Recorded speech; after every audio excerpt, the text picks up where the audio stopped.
네, 저는 대전에서 극작가로 활동 중인 임정화라고 합니다. 사회인 극단 헤라 지금 대표를 맡고 있고요. 서울대학교 전자공학과에서 전자공학 공부했고 석사 전공은 초고주파공학 공부했고요. 삼성전자에서 엔지니어로 몇 년 근무했고 현재는 지금 극작가로 활동 중이죠. 지금 현재 꿈돌이 RT라고 하는 웹드라마 현재 지금 준비 중에 있고요. 원래 그 전에 했었던 작품들은 학교폭력 예방 뮤지컬 마지막 선물, 가족 뮤지컬하고 아동 뮤지컬을 많이 했는데 제 대표 작품이라고 할 수 있는 거는 꼬마마녀 아리와 마법방이라고 대전에서 좀 많이 공연됐었던 아동 뮤지컬이 있습니다. 삼성전자를 다니다가 회사를 그만두게 된 이유는 좀 개인적인 이유로 대전으로 내려왔어야 되는데 그때 이제 출산하고 육아 때문에 직장을 그만두고 내려오게 됐고요.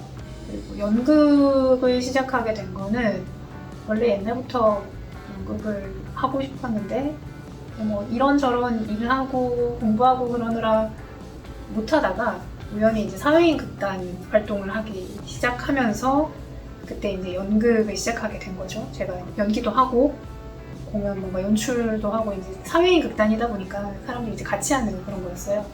그러다가 그 사회인 극단이 아시나트 컴퍼니라고 하는 곳에서 가르쳐 주시기도 하시고 그렇게 만든 거였는데 거기에서 이제 작품을 처음에 이제 그 극단에서 공연을 하게 된 작품을 제가 대본을 쓰게 됐어요.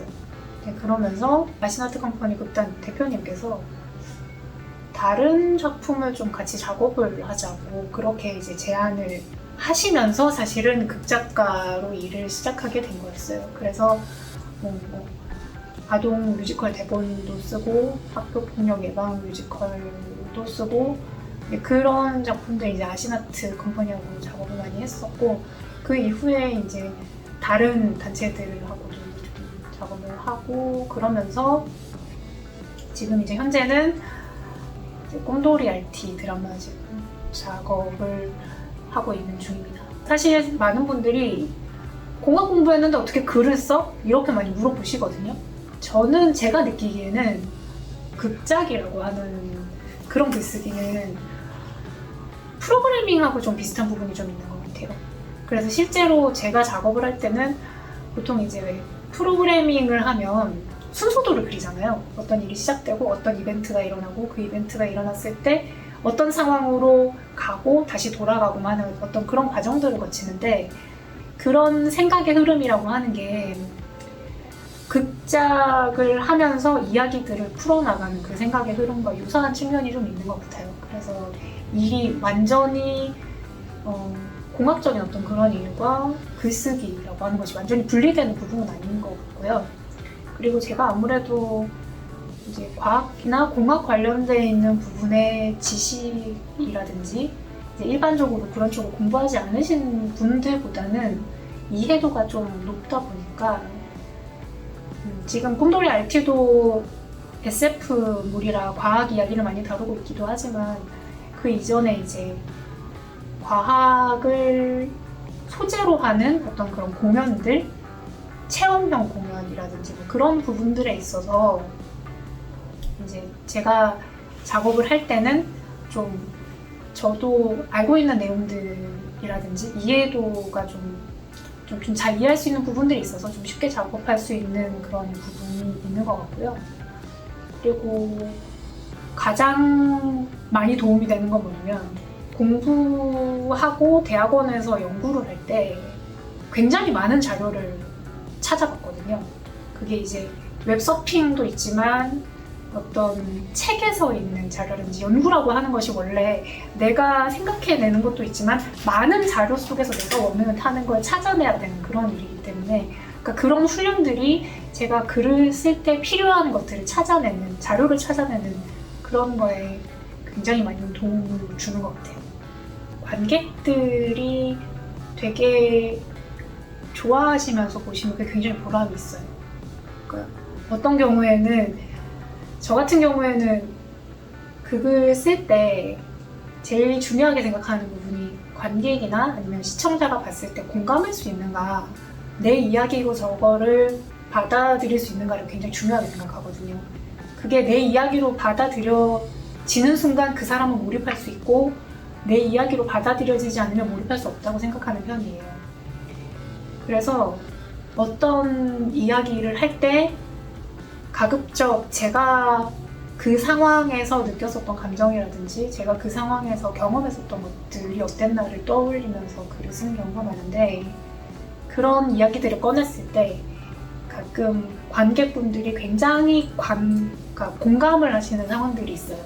이제 그게 정말 굉장히 많이 공감하시면 뭐 우실 때도 있고 눈물을 보이실 때도 있고, 근데 공연이 끝나고 난 이후에 정말 내 이야기 같았다 라고 얘기하실 때가 있거든요. 그런 때 사실 보람을 느끼게 되는 면이 있고요.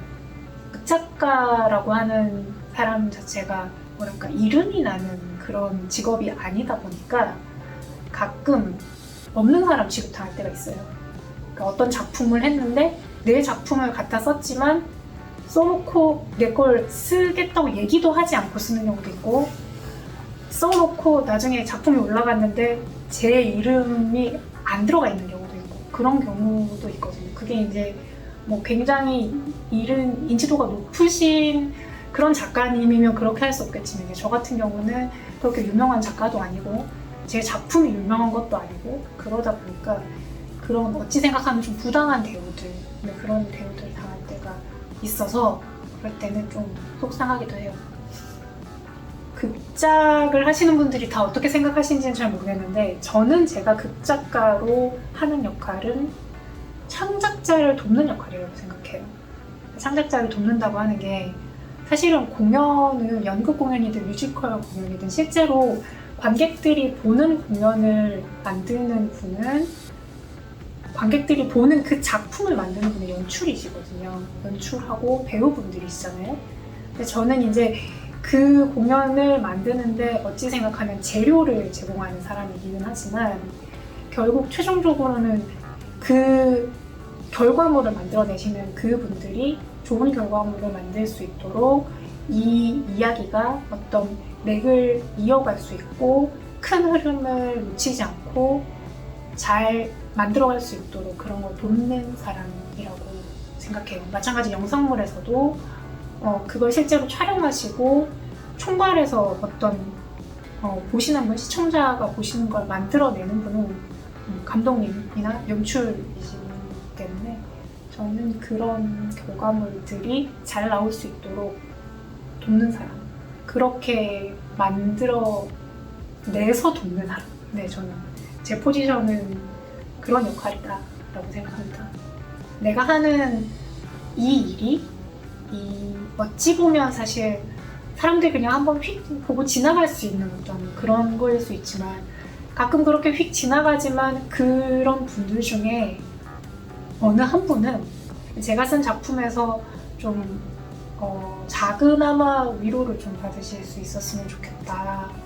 그러니까 그러면 내가 하고 있는 이 일이 참 보람되겠다라는 그런 생각을 해서, 그렇게 사람들에게 좀 위로가 되고 좀 봤을 때 좀 감동을, 뭐 거창한 감동 아니라도 그냥 사소하고 작은 감동이라도 그런 걸 줄 수 있는 사람이 됐으면 좋겠다, 그런 실력이 좀 됐으면 좋겠다 그런 생각을 합니다. 사람들은 재능이 되게 중요하다고 많이 생각하잖아요.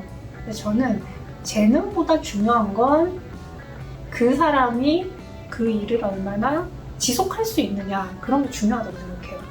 만약에 어떤 분이 이제 다른 분야의 어떤 일을 하시고 싶으실 수도 있잖아요, 그죠?